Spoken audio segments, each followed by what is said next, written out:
आजचे खूप महत्त्वाचे करंट अफेअर्स. प्रश्न आणि उत्तरे. प्रश्न 1.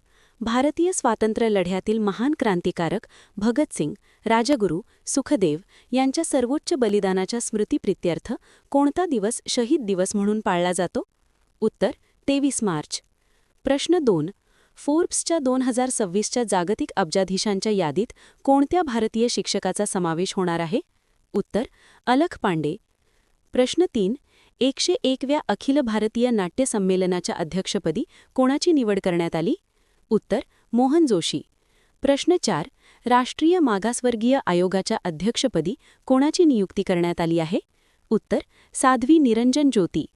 प्रश्न 5. जगातील 7 सर्वोच्च ज्वालामुखी शिखरे सर्वात जलद गतीने सर करून गिनीज वर्ल्ड रेकॉर्ड प्रस्थापित करणारा जगातील पहिला भारतीय गिर्यारोहक कोण ठरला? उत्तर भूपती राजू अनमिश वर्मा. प्रश्न 6. The golden road how ancient India transformed the world या पुस्तकासाठी प्रतिष्ठित मार्क लिंटन इतिहास पुरस्कार 2026 कोणाला प्रदान करण्यात आला? उत्तर विल्यम डालरिम्पल. प्रश्न 7. करुणा द पॉवर ऑफ कंपॅशन या पुस्तकाचे लेखक कोण आहेत? उत्तर कैलास सत्यार्थी. प्रश्न 8.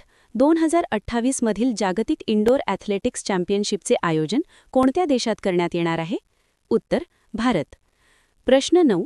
सलग 8,931 दिवस सरकार प्रमुख म्हणून काम करणारे देशातील पहिले नेते कोण ठरले आहेत? उत्तर नरेंद्र मोदी. प्रश्न 10. दरवर्षी जागतिक क्षयरोग टीबी दिवस केव्हा साजरा केला जातो? उत्तर 24 March. 11. International conference on carbon markets nature 2026 खालीलपैकी कोणत्या शहरात सुरू झाली? उत्तर नवी दिल्ली. 12. चपागारस नंकी नावाच्या समुद्री खेकड्याची नवीन प्रजाती कोठे सापडली? उत्तर गोवा. 49वी Yonex Sunrise junior national badminton championship under 19 2026 कोणत्या राज्यात आयोजित केली जाईल? उत्तर सिक्कीम. 14. फेब्रुवारी 2026 साठीचा ICC महिला प्लेयर ऑफ द मंथ पुरस्कार कोणी जिंकला? उत्तर अरुंधती रेड्डी. 15. सरहुल सण प्रामुख्याने कोणत्या राज्यात साजरा केला जातो? उत्तर झारखंड. 16. T20 आंतरराष्ट्रीय क्रिकेटमध्ये शतक झळकवणारी सर्वात तरुण महिला खेळाडू कोण ठरली? उत्तर फॅनी उटागुशी मानिंधे.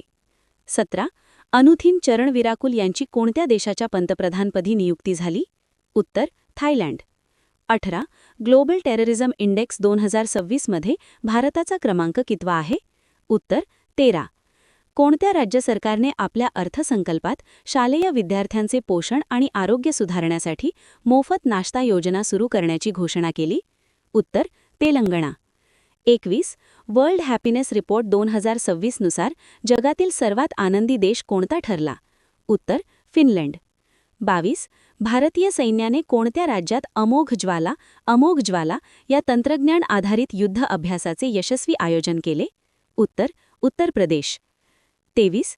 समुद्रावरील वाऱ्याचा वेग आणि दिशा अचूकपणे मोजण्यासाठी कोणत्या देशाने फ्लोटिंग लिडार बॉय सिस्टमचे यशस्वी परीक्षण केले? उत्तर भारत. 24. प्रतिष्ठित मार्क लिंटन हिस्ट्री प्राइज 2026 कोणी जिंकले आहे? उत्तर विल्यम डेलरिम्पल. 25. 2026चा प्रतिष्ठित केज ह्युमॅनिटेरियन अवॉर्डने कोणाला सन्मानित करण्यात आले? उत्तर नीता अंबानी.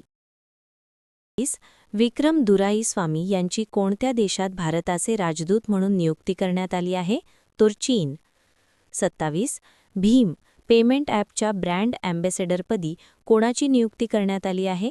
तर महेंद्र सिंग धोनी. 28. नुकताच कोणत्या बँकेचे अध्यक्ष अतनु चक्रवर्ती यांनी आपल्या पदाचा राजीनामा दिला आहे? तर HDFC बँक. 29. भूमिका श्रेष्ठ यांची कोणत्या देशाच्या पहिल्या ट्रान्सजेंडर महिला खासदार म्हणून नियुक्ती झाली आहे? तर नेपाळ. 30. 2026 मध्ये राजस्थान दिवस 19 मार्च रोजी साजरा करण्यात आला. याचे मुख्य कारण काय?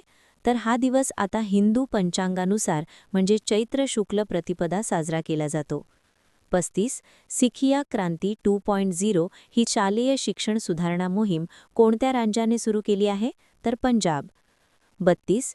वर्ल्ड हॅपीनेस रिपोर्ट 2026 नुसार जगातील सर्वात आनंदी देशांमध्ये भारताचा कोणता क्रमांक आहे? तर 116. स्पष्टीकरण: फिनलँड हा देश सलग 9व्यांदा या अहवालात प्रथम क्रमांकावर राहिला आहे. सेकंड आइसलँड आणि थर्ड डेन्मार्क. भारताचा क्रमांक 147 देशांच्या यादीत 116वा आहे, जो मागील वर्षीच्या तुलनेत म्हणजे 118व्याच्या तुलनेत थोडा सुधारला आहे. अफगाणिस्तान शेवटच्या स्थानी म्हणजे 147व्यावर राहिला आहे. 33. आंतरराष्ट्रीय वन दिवस कधी साजरा करण्यात आला? तर 21 मार्च. स्पष्टीकरण: वनांचे महत्त्व आणि त्यांच्या संवर्धनाबद्दल जागरूकता निर्माण करण्यासाठी दरवर्षी 21 मार्च रोजी हा दिवस साजरा केला जातो. 2026ची संकल्पना वने आणि अर्थव्यवस्था म्हणजे फॉरेस्ट्स अँड इनोव्हेशन किंवा इकॉनॉमी ही असून शाश्वत उपजीविका आणि जैव अर्थव्यवस्थेसाठी वनांची भूमिका अधोरेखित केली आहे. 21 मार्च रोजी इतरही महत्त्वाचे दिवस साजरे केले जातात, जसे की जागतिक कविता दिवस, जागतिक कठपुतळी दिवस, जागतिक हिमनदी दिवस, आंतरराष्ट्रीय नवरोज दिवस आणि आंतरराष्ट्रीय वंशिक भेदभाव निर्मूलन दिवस. 34. कोणत्या राज्य सरकारने इंदिरम्मा कुटुंब विमा योजना जाहीर केली आहे? तर तेलंगणा. स्पष्टीकरण: तेलंगणा सरकारने या योजनेची घोषणा केली असून याद्वारे राज्यातील सुमारे 1.15 कोटी कुटुंबांना 5 लाख रुपयांपर्यंतचे जीवन विमा कवच प्रदान केले जाणार आहे. तेलंगणा येथील चपाता मिरची म्हणजे टमाटर मिरचीला GI टॅग मिळाला आहे. 35. भारताने कोणत्या देशासोबत तुरीची डाळ आणि उडीद डाळीचा आयाताचा करार पुढील 5 वर्षांसाठी वाढवला आहे? तर म्यानमार. स्पष्टीकरण: भारताने म्यानमारसोबतचा डाळ आयात करार पुढील 5 वर्षांसाठी वाढवला आहे. म्यानमार हा सध्या जगातील अफू म्हणजे ओपियमचा सर्वात मोठा उत्पादक देश बनला आहे. म्यानमारची राजधानी नेपिडो असून त्याचे चलन कॅट आहे. 36. युनायटेड किंगडममध्ये महिला सक्षमीकरण पुरस्काराने कोणाला सन्मानित करण्यात आले?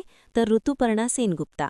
स्पष्टीकरण: भारतीय अभिनेत्री ऋतुपर्णा सेनगुप्ता यांना त्यांच्या कार्यासाठी यूकेमध्ये महिला सक्षमीकरण पुरस्कार देऊन गौरवण्यात आले आहे. इतर पुरस्कारांमध्ये काव्य मदानी यांना स्टॉकहोम जल पुरस्कार 2026 आणि नीता अंबानी यांना ह्युमॅनिटेरियन अवॉर्ड 2025 मिळाले आहे. 37.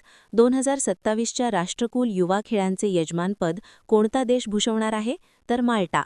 स्पष्टीकरण: माल्टा हा देश 2027मध्ये होणाऱ्या राष्ट्रकुल युवा खेळांचे आयोजन करणार आहे. माल्टा हा भूमध्य समुद्रातील एक लहान द्वीपसमूह देश आहे. 38. NMDCच्या संचालक पर्सनलपदी कोणाची नियुक्ती करण्यात आली आहे? तर कृष्णकुमार ठाकूर. स्पष्टीकरण: कृष्णकुमार ठाकूर यांची NMDCच्या संचालकपदी नियुक्ती झाली आहे. NMDC ही भारतातील सर्वात मोठी लोह खनिज म्हणजे आयर्न ओर उत्पादन करणारी कंपनी आहे. 39. अलीकडेच चाप कूट हा सण कोठे साजरा करण्यात आला? तर मिझोराम. स्पष्टीकरण: चाप कूट हा मिझोराममधील सर्वात मोठा वसंतोत्सव आहे. हा सण झूम शेती पूर्ण झाल्यानंतर वसंत ऋतूच्या स्वागतासाठी साजरा केला जातो. मिझोरामचे मुख्यमंत्र्यांचे नाव लाल दुहोमा आहे. 40. रिलीफ योजना अंतर्गत केंद्र सरकारने किती निधी जारी केला आहे? तर 497 करोड रुपये. स्पष्टीकरण: पश्चिम एशियातील वाढते तणावाला लक्षात घेऊन केंद्र सरकारने 497 करोड रुपयांचा रिलीफ फंड जारी केला आहे. यामुळे MSME निर्यातदारांना मोठ्या प्रमाणावर मदत मिळणार आहे. 41. कोणत्या मंत्रालयाने योग 365 अभियान सुरू केले आहे? तर आयुष मंत्रालयाने. स्पष्टीकरण: योगाभ्यासाला केवळ आंतरराष्ट्रीय योग दिनापुरते मर्यादित न ठेवता लोकांच्या दैनंदिन सवयीमध्ये समाविष्ट करण्यासाठी आयुष मंत्रालयाने हे अभियान सुरू केले आहे. तसेच आयुष दिवस आता दरवर्षी 23 सप्टेंबर रोजी साजरा केला जाईल अशी घोषणा करण्यात आली आहे. 42. वर्ल्ड प्रीमियर स्क्वॅश लीगचे क्रीडा आयुक्त म्हणून कोणाची नियुक्ती करण्यात आली आहे? तर सौरव घोषाल. स्पष्टीकरण: भारतीय स्क्वॅश खेळाडू सौरव घोषाल यांना वर्ल्ड प्रीमियर स्क्वॅश लीगचे क्रीडा आयुक्त म्हणजे स्पोर्ट्स कमिशनर म्हणून नियुक्ती करण्यात आली आहे. 43. Global initiative of the year हा पुरस्कार कोणाला मिळाला आहे? तर भारतीय रिझर्व्ह बँक म्हणजे RBIला. स्पष्टीकरण: लंडन स्थित सेंट्रल बँकिंगद्वारे हा प्रतिष्ठित पुरस्कार RBIला देण्यात आला आहे. RBIची स्थापना 1 एप्रिल 1935 रोजी झाली असून त्याचे मुख्यालय मुंबईत आहे. सध्या शक्तिकांत दास हे 26व्या क्रमांकाचे गव्हर्नर आहेत. मार्च 2026 आजचे खूप महत्त्वाचे